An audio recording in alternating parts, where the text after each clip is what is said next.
Here's a word from our generous sponsor, Flood.io. Imagine your load test plan runs great with just 10 threads, but now you need 100,000 users. Distributed load testing seems like a good idea, right? But now you're wrestling with out-of-memory errors and blocked RMI ports, and your load generators outnumber the target servers for JMeter. You are throwing knives in the dark with limited feedback and Mandralic reporting. Say hello to Flood.io. Launch Flood Test using JMeter or Gatling, view and share test results in real time, scale out your own grid across the globe in minutes. Flood.io, distributed load testing for everyone.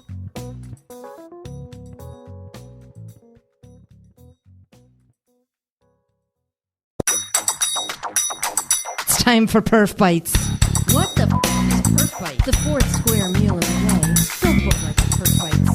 Waffles, microwave ready. Blah blah blah. Blah blah. Add nutritional value to your brain. It's time for PerfBytes with your hosts Mark Tomlinson and James Pulley. PerfBytes. Whatever. Hey, it's time for PerfBytes.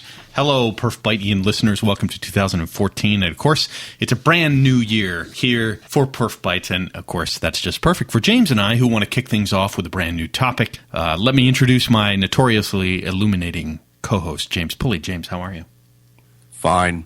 You sound like you have a little cold there, brother. Yeah. Yeah. What are you drinking? Anything that helps with that? Not enough. Not enough. I'm having a red wine. Yeah. I'm just happy that we're microwave ready. We are microwave ready. So we are going to jump right into our topic with the new PerfBytes format for 2014, which is a much shorter podcast for everyone involved. And so we have a really great topic. James, you want to introduce the idea here?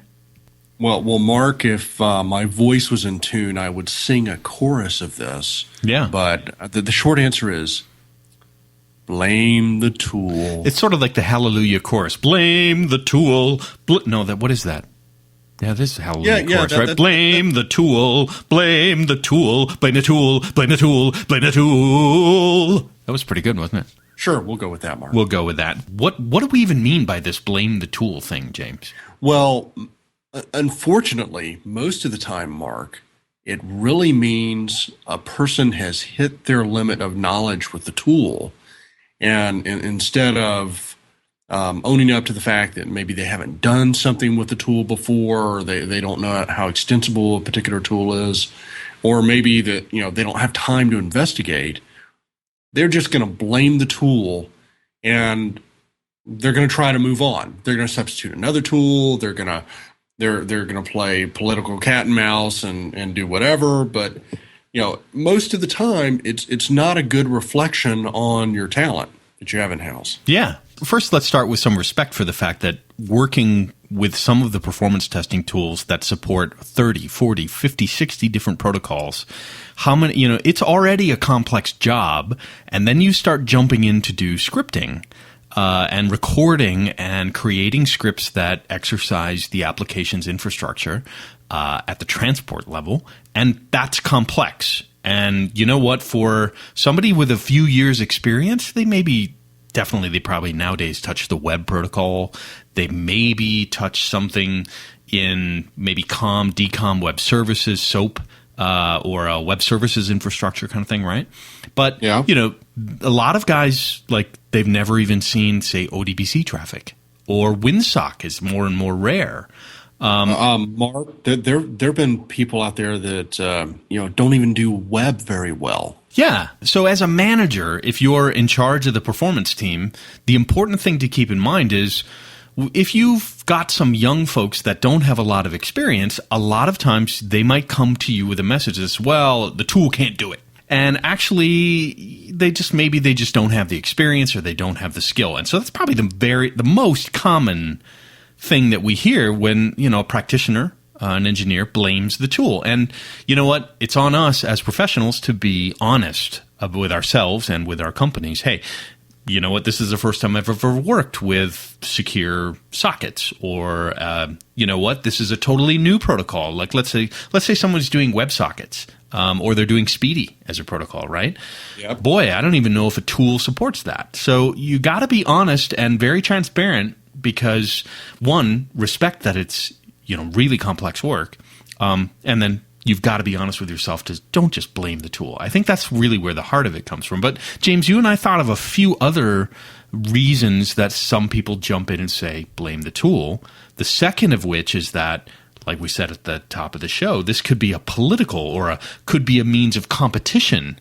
Like, let's say, James, I have I made an open source homegrown kind of my own tool, and I want my tool because I want to be looked at. It's on my review. I'm going to get kudos. I'm going to get a bonus because I built Mark's awesome WebSocket tool, and you're over there using tool X. And then I say, well, James, your tool can't support this. Your tool can't do it. I'll blame the tool. My tool. Hey! My tool X is powered by 52 Mule Team Borax. It can do anything, man. Well, and this is the interesting thing. So you could have competition from another team. Could be a development team. Could be an ops team. Could just be a consultant that's kind of trying to work. Actually, I mean, it could be, Mark. You mentioned it could be another tool vendor that's trying to cloud what you're using. They're trying to get your business. So they're giving you marketing messages. It could be an issue of one group inside of the company really wants to do the work and take it away from another group as a political power play. Yeah. The developers want to own everything. They don't want QA to touch it, so they say your tool can't do it, but ours can. Yeah, let's not be naive. We've seen all sorts of political context for our work in testing or development in IT. There's all sorts of power play. Well, I've seen really great performance testing tools get thrown out, the baby with the bathwater, and somebody else could be doing it. So be aware that some people could be playing games and saying, well, your tool can't do this. And, I'm all in favor of competition, but I like a fair fight. And we'll talk about that later. But there's a couple other things. The next one, James, when I was the product manager for LoadRunner and I took some responsibility for what we were investing in and how we were keeping up with technology at HP, you shared with me many, many things that the tool had some natural shortcomings, and I wanted to know your priority list. So what would you say to that as another reason that some people blame the tool legitimately? And Mark, you mentioned one great example, which is WebSockets. WebSockets is HTML5. There's not a whole lot of people that are going to HTML5 so far, and even those that are going there are not always implementing WebSockets. So you have a small customer base, a small base that needs to be serviced for that particular technology, and it's highly possible that vendors just haven't caught up to it yet. Yeah. They haven't engineered an extension. And this happens when you have a lot of movement in an area. Right. Yeah, and I think there's a natural lag. There always has been. And the competition from a particular testing tool, performance testing tool, is do you support the latest version of environment X or platform Y? And so it's very legitimate to someone to say, well, I checked with the vendor, they don't support it. Blame the tool. That's legitimate. But you kind of have to keep that in perspective as well, as there's no perfect tool that always supports everything all the time. So this is where that blend comes back, James, between our ongoing conversation between you can't just have a tool and expect it to make miracles happen. You can't just have people who are master engineers trying to invent every tool, and then you're paying the cost. It's that mix of having really good talent as well as really good tools together that make it go. So and this, Mark, is kind of the foundation premise of a lot of performance testing tools. They're from the outset they're built as being extensible because you never know what you're going to encounter. Yeah, what the next new thing is, and you need that flexibility to be able to engineer a solution in the field to support something. I'm gonna say a little bit of a rant here because I think extensibility, just offering it as a vendor in your tool and basically saying, hi customer, you do the work, or hi partner, you do the work, is a really lame reaction. And I think it was lame back even when we were putting sort of the LoadRunner SDK out there because, look, any legitimate business person is going to say, look, I'm I paid this amount, or it's going to cost me this amount to use your tool. I expect someone else, I'm paying you to build those protocols, to build that support for monitoring, whatever it is. But I think it's legitimate that these tools are sophisticated enough, and if you hire a talented person that knows how to use the extensibility, boy, you're in really, really great shape. But that's still pretty rare as far as I see. A lot of... Yeah, imagine if you want something that supports like the Mongo database for direct database testing. Yeah. You're either going to build your own tool, or you're going to take an existing off-the-shelf tool, be it open source or commercial, and you're going to extend it. So these are the four kinds of ways that we see people sort of blaming the tool. And again, as sort of either an IT director or somebody managing a QA or performance and automation team, you want to know how to deal with a situation where somebody is, quote unquote, blaming the tool in any of these four situations. How do you handle it? Because it can get pretty daunting, especially because the root cause of these things, either incompatibility or lack of skills, you really have to... I know a lot of QA managers or even performance managers that just get lost in all the technical details. Like James, I know how to do PeopleSoft correlation at a sockets layer, but I don't know how to do a custom app at the WinSock layer. I mean, what's the socket? What's the packet? What's the protocol? What are you sending? It can get really, really crazy really fast. That's when you give them the Dr. Seuss rhyme on, a socket hits a pocket. Yeah, That's right. So James, we're going to take a little bit of a break for a news from our sponsor, and then we'll be right back. Hosting for PerfBytes.com has been provided by NUCO, New Centers of Excellence in Performance Engineering, PowerTest Professional Services, The Script Farm, LoadRunner by the Hour, Videratech, Cloud Architect, and No Load Test. For more information, go to www.newcoe.com or call 703-856-8187. We should help people understand how to respond to somebody who's sort of pointing the finger at the tool. If they're blaming the tool, what do you do as their manager or a coworker? I would say the first thing, just generally, like any good claim that somebody makes, it could be their opinion, it could be fact, but if you don't know, get a second opinion, right? So if the tool is being blamed, get a second opinion, and James, I think your point would be get it from a third party, an objective source, somebody who doesn't have anything at stake and will just give you the straight truth, right? Exactly, and you're right, Mark, this can be politically kind of a challenging question, simply because you may have hired the person who's giving you this response of blame the tool as your expert, and now you're having to ask somebody else. Yeah. And so it needs to be managed a little gently at times, but the cost of asking for a second opinion, even if you have to pay someone for it, is certainly a lot less than the cost of having to go out and acquire a whole new tool and shelve what you've done. Yeah. So it's a matter of validating what's there, and if it's absolutely legitimate, you've hit the limitation on the tool. Having that validation also has value to it. I think a great place to start in that second opinion would be if it's a commercial tool with the vendor of that tool. And if it's open source, you go out to the forums and try to find somebody who's a contributor to the project and really ask them, not casually, is this something the tool supports? And it's a great place to start because ultimately a product manager or an R&D manager or a lead contributor on a project, they have visibility across many, many, many other customer accounts. I mean, that's what the sales references are for, especially with performance testing tools because they're so complex, is, recheck with them version X of, XYZ platform, whatever, next gen something, and they can come back and say, I just had a call last week. Everyone's buzzing about whether we support. There's a patch coming. I can't tell you when the date is coming. I can't tell you what version. But or they'll just say, yes, we already support it. And you know what? Your team might not know we support it because it's so new, which is very legitimate. Yeah. So that's the kind of thing. But James, if you've been in a managerial position over a performance testing team, the other thing you do is sort of you keep hearing the same message. A person says, well, we bought LoadRunner or we bought SOSTA. There was a really sophisticated, extensible, complex tool.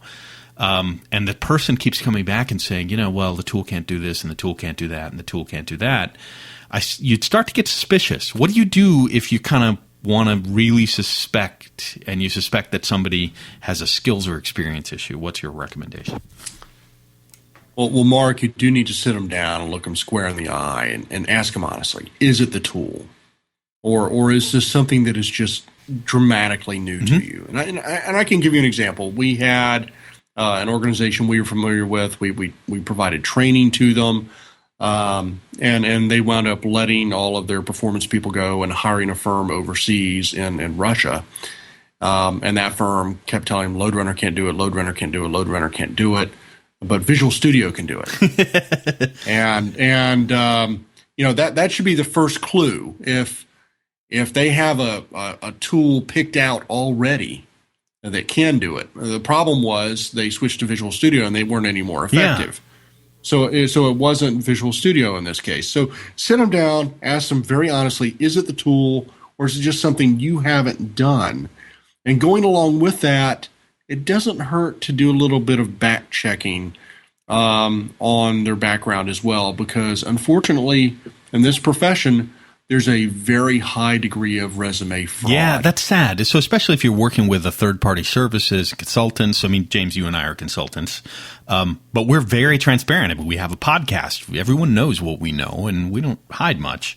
I think that's good business. But, yeah, you might go back and check their resume or do that kind of stuff. But you're already leading down the path of determining whether that person, their talent, their skill, and legitimately just their experience – are they up for it? So I would say another step after you're kind of saying, I'm going to take a few steps before I dismiss a person. And it's a big thing to fire somebody at a company. And even if they're a third party, you've got to kind of jump through some hoops. So it'll still benefit your organization, even if you hire an expert like James or myself. We're not selling our services, but the idea being hire somebody from the outside, even from the vendor, to come in and say, will you review our scripts? Will you review kind of some in-depth things about the platform or, see if it's actually something with the tool? And I remember as a product manager for LoadRunner, making calls all the time to help, an SE get in there, take a look at it, or even a professional services person just go in and try to do a break-fix kind of gig. And we make some special deals to help that happen. But you might need somebody just apply some expertise, and you might find out that maybe your team, the individual engineer, just really wasn't experienced. And you know what? All it takes is maybe 1 week of mentoring to get them over the hump. Simple learning curve. It's a new protocol. Basic concepts are the same, but it's a new protocol. Yeah, just, it may be a small investment to bring your team up to speed, and your organization will be stronger for it. And Mark, I know you didn't like my option, which was to put a bounty on it, of like $1,000. I can guarantee you someone will find a fix at that point if the product is capable. Can always incent ingenuity. I don't disagree, but a lot of, it's a little bit more sophisticated than just sort of sitting down with a person and asking them point blank. Really, Jim, you came to me 6 times and told me the tool can't do it. I can't imagine that HP or SOSTA or Visual Studio would still be in business if the tool couldn't do all this stuff. But that said, we're operating at the transport level, and it's very complex, some weird version incompatibility that no one ever thought of.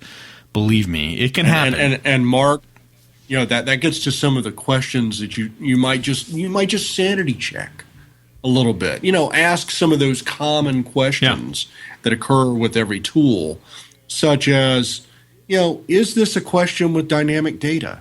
Yeah. Handing the information back and forth. And if you get a response right away that from the respondent that says, hey, here's how we're handling the dynamic data, here's what we found, here's what we're having trouble with, here's what we're chasing down, the vendor has no idea. At least that they're engaged, that they have a fundamental understanding of how the tool works and things of that nature. And there's some other check questions that you can ask, which are very common, that are similar to this in nature. Mark, what are your thoughts on some of those? Well, I think it's dead on. Like if I walk in cold to a team, and I want to know whether an engineer using LoadRunner or using a performance tool like this scripting, all you have to, I ask them, so is it a correlation issue? Just like you said. And, depending on their response, if they have no idea what correlation is, I know it's probably a skills issue. But if they, like you say, if they get into the nitty gritty of it and they know what they're doing, it's like, okay, these guys, they know what they're doing with basic correlation. This is just something weird. Ask them also then just, hey, what protocol are you using? Are you using the old web protocol, or are you trying to do something? Does it have AJAX in it and you need to do or is it got encoded payloads, right? You need to deserialize something. So there can be stuff that gets more complex in the older protocols, new versions of new web stuff. And those are two great questions. Is it a correlation issue, and what protocol are you using? Are a great way to start that conversation. And if somebody doesn't know what they're doing, you'll know in 5 minutes with those two questions. Yeah, and going along with that, if you take the tool out of the equation and just ask them architecturally what is not working, because as a performance tester, we should have a pretty good command of at least client-side architecture on what's going on.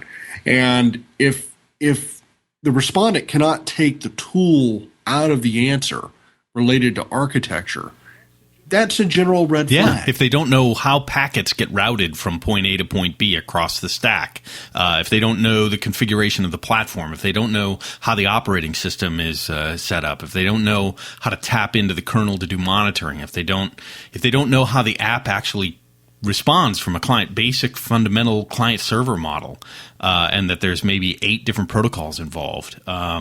Those are the kinds of things architecturally that you always filter out in the forums, James.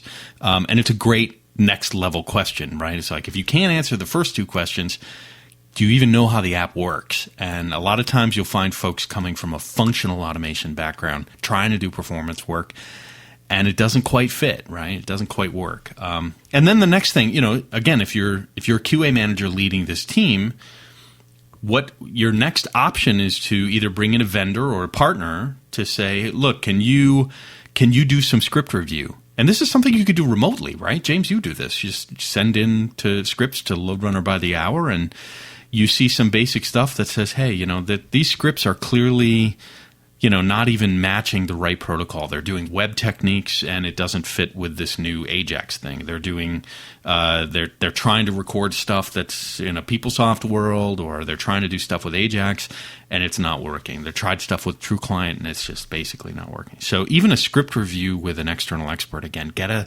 third opinion.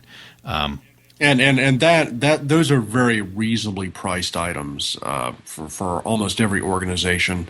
That you say, hey, I'd just like to have some scripts audited for best practices. You can tell an awful lot about the skills of an organization from how they build their code. And that's true of how they build their Java code for your app, or your C# code for your managed Microsoft app, or even your load, or your functional automation code, whatever it is, whatever that is. So, and it's something you do on a regular basis. Make it part of the way you do business. Okay, now comes the big question, Mark. What if we actually have hit a limitation on the tool? It does happen. Oh yeah, markets change, markets shift, technology shifts, and our needs change. What do we do now? I mean, that's actually a pretty big decision, because this doesn't just impact one app. It impacts how your team works from this point forward. Well, I think, unfortunately, there's a whole lot involved in going back in through a whole bake-off. And that's unfortunately what you have to do. If you find you've hit a wall with your investment in tool X, then it's time to sort of hit the reset button, especially if, like, let's say... Now, Mark, that reset could be one of 2 ways. It could be for the tool, or if you have developers that have kind of run amok and they've decided what to do, and your developers have put your whole test organization on its head, maybe it's time to rein in the developers too. So, I mean, the idea being that if you're going to re-examine any of your investment in the tooling, one, you need to step back and look at where are we going as an organization. Check out the whole roadmap, right? I would go back to your vendor list and start doing that bake-off. And, if you're not making a huge decision for a center of excellence, which is almost like Performance Center, it's a platform for your entire organization doing performance testing. If it's project level, you might not be that entrenched. You can make the switch pretty quickly. But I would say get the training. So if you're going to do a new deal with a new commercial vendor for a tool, well, one of the things that always holds you back on any tool is if your engineers are fully trained and fully educated, and you're actually sponsoring their ingenuity by giving them better training. So, tell somebody, hey, this is a switching cost from tool X. We're really taking a risk and switching tools late in the project.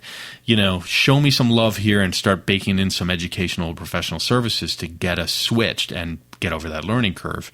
And don't forget, again, it's re-examining that talent, which is, I think, what your point is, James. Let's, the greatest tool with awful talent is not going to work. The greatest talent with no tool or an awful tool is also limited. You've got to have good to above average tools with good to above average talent, and then that goes for any kind of IT work, I think. Yeah, I mean the right way to look at this, Mark, is okay. Let's put Michael Schumacher, Formula One champion, in a Honda Accord, and match that person against Daffy Duck in a Ferrari versus Michael Schumacher in a Honda Accord. I've seen Daffy Duck fly those airplanes. Like they're Acme products. I would pick somebody like from Modern Family, Sofia Vergara, right? For all we know, she kicks like Charlize Theron, who's like a kick-ass driver. Actually, she's like, yeah. So you wouldn't. So you can't just, and we can't be biased against women. But to your point, if you have to switch tools, you're wiping the slate clean and you're taking a look at new stuff. So you got to look at your technology roadmap. You've got to involve more people than just your performance testing team to review what that tool needs to do. And if you're making a decision for a center of excellence, a large operation doing performance testing, that can take a lot of time. You got to have the vendors and the VARs involved in doing the proof of concept. Have them bring a professional services person in for a day, somebody who's not in the sales department, somebody who really knows the tool inside and out, and make sure you get references for sure. So, James, that's kind of our best advice for blaming the tool. Yeah, of course, the best advice is don't blame the tool, find the solution. But if you do wind up in a blame the tool situation, examine very carefully what the source of that blame is, and then understand what your path is from there moving forward. And I will say, don't forget that it's both the tool and the talent that you need to be concerned with. Once again, of course, we've come to the close of yet another deeply emotional episode of PerfBytes, and as always, we appreciate the time you've taken to listen to the show today. And as always, I want to thank my mother for tuning in and to let her know, Mom, yes, I am eating soup. Eating soup and taking care of yourself. Yes. And certainly I will give my pre-vacation to Mexico thank yous to the sexy Irish voice of PerfBytes for everything that she does. And special thanks to our great sponsor, Flood.io, for their sponsorship and support of this PerfBytes episode. Today's PerfBytes episode is powered by super secret spy stuff that we can't divulge here. And you think the NSA is tough? Dude, you have no idea. Please be aware that all of the content on this PerfBytes episode is copyrighted and protected by a deep freeze block of ice that locks all the intellectual property in stasis until spring thaw is recorded on rinkwatch.com. And for more information about PerfBytes, you can visit the show's website at www.perfbytes.com or follow us on the Twitter and the Facebook. And of course, you can always subscribe and listen to PerfBytes podcast on iTunes. Just search for PerfBytes in the iTunes store and click subscribe. And of course, the PerfBytes show and staff are supporters of the Practical Performance Analyst, the Performance Engineering Book of Knowledge, the Computer Measurement Group, the Workshop on Performance and Reliability, and of course, the Software Test Professionals community of software testers. And we hope we will see you at the next STPCon conference in April in New Orleans. James, we're going to be there with a live show. It's going to be awesome, right? Woo! Woohoo! Thank you guys for listening, and we'll see you in a couple of weeks on the next PerfBytes episode. Bye, y'all. I'm saving the voice. Bye, y'all.